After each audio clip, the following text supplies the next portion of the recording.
Market की ये मजबूती जो है कहाँ तक चलेगी? नीरज जी देखिए, जब तक ये 20 डे मूविंग एवरेज के ऊपर निफ्टी ट्रेड करता रहेगा, ये पॉसिबिलिटी बनी रहेगी कि जो पिछले हाई 22,700 के आसपास के थे, उसको निफ्टी वापस टच करने की कोशिश करे। तो जब तक ये जो 20 डे मूविंग एवरेज है, उसका वैल्यू आई थिंक 22,300 के आसपास है इस टाइम। तो 22,300 का स्तर ध्यान रखिए, जब तक निफ्टी उसके ऊपर ट्रेड करता रहे, आप अपनी पोजीशन में बने रहिए। या तो आप कभी भी कोई गिरावट मिले तो खरीदारी करिए, बट स्टॉप लॉस आपको 22,300 का ही लगाना है। ऊपर की तरफ 22,700 तक के टारगेट्स निफ्टी में पॉसिबल हैं। अगर हम बैंक निफ्टी की बात करें, हालांकि यहाँ पर उतनी स्ट्रेंथ नहीं दिख रही है जितनी निफ्टी में दिख रही है, जबकि ये भी इंडेक्स 20 डे मूविंग एवरेज के ऊपर ट्रेड कर रहा है। फिर भी एक हर्डल है 48,300 का। अगर ये 48,300 के ऊपर बैंक निफ्टी निकलेगा, तो कम से कम 700 से 800 पॉइंट की तेजी देखने को मिलेगी। तो यहाँ नजर रखिए, अगर 48,300 ब्रेक हो, तो 48,100 के स्टॉप लॉस से आप यहाँ पर भी खरीदारी कर सकते हैं। ओके, चलिए सवाल लेना शुरू करते हैं बिना देर किए हुए। और पहला सवाल पूछना चाहते हैं हरकेश शर्मा जी, दिल्ली से इन्होंने सवाल भेजा है और इनके पास नवीन फ्लोरिन के 50 शेयर हैं, 3409 रुपये पे लिए हैं। क्या वो कोई मूवमेंट शॉर्ट टर्म में एक्सपेक्ट कर सकते हैं? तो देखिए, नवीन फ्लोरिन हालांकि आज एक थोड़ा सा करेक्शन दिखाया है स्टॉक ने, लेकिन कल ध्यान रखिए स्टॉक ने ब्रेकआउट दिखाया था, अपने 100 डे मूविंग एवरेज के ऊपर निकला था।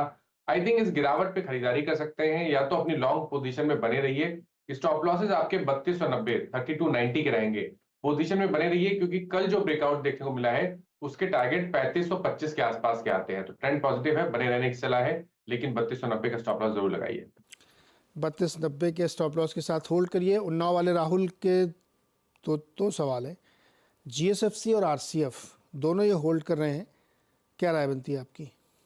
तो जीएसएफसी की बात की आपने, राइट? तो देखिए, जीएसएफसी और जीएसएफसी आरसीएफ। में काफी समय के बाद कंफर्मेशन देखने को मिला है। 320 से गिरावट देखने को मिली थी, 200 पे बॉटम बना, उसके बाद स्टॉक ने कंसोलिडेशन दिखाया। अब हायर टॉप हायर बॉटम से कंफर्मेशन मिला है, या हम कह सकते हैं कि इनवर्स रेंज पैटर्न का ब्रेकआउट देखने को मिला है। तो यहाँ पर बिल्कुल बने रहिए। स्टॉप लॉसेस 229 रुपए के नीचे रहेंगे, और पोजिशनल बेसिस पे अब जो टारगेट रहेंगे वो 285 के आसपास के रहेंगे। तो जीएसएफसी की बात होगी। दूसरा स्टॉक मैं नहीं सुन पाया, प्लीज रिपीट कर आरसीएफ दीजिए। RCF RCF. तो देखिए, आरसीएफ की जहां तक बात है, देखिए यहाँ पर भी जो पैटर्न है वो बिल्कुल जीएसएफसी की तरह ही लग रहे हैं। यहाँ पर भी हायर टॉप हायर बॉटम्स का कंफर्मेशन है। तो यहाँ पर भी आप उम्मीद कर सकते हैं कि आपको शायद 170 तक के भाव देखने को मिल जाएंगे। तो यहाँ पर खरीदारी कर सकते हैं। जो अपनी लॉन्ग पोजीशन है वहां पर बने रहिए। 139 का आपको स्टॉप लॉस लगाना है। ओके, तो शायद फर्टिलाइजर वाले चल भी बहुत रहे हैं, अच्छी रैली बन रही है, इसमें इतिहास सीखते हैं। अगला सवाल है शहनवाज अंसारी का, और शहनवाज के पास टाटा पावर के 300 शेयर हैं 319 के भाव पर।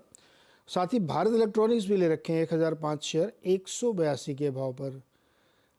व्यू उनका 1 साल का है, 1 साल के लिए दोनों स्टॉक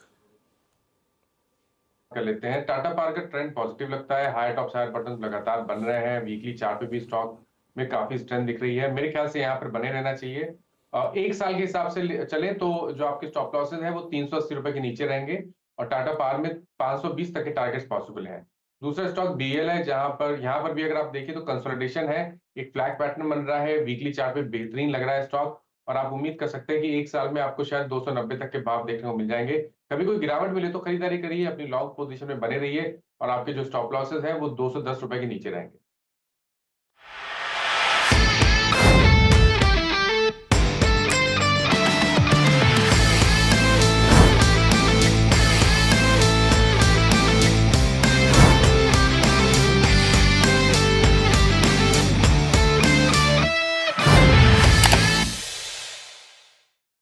बता दें कि मनी कंट्रोल पर दिए गए विचार एक्सपर्ट्स के अपने निजी विचार होते हैं।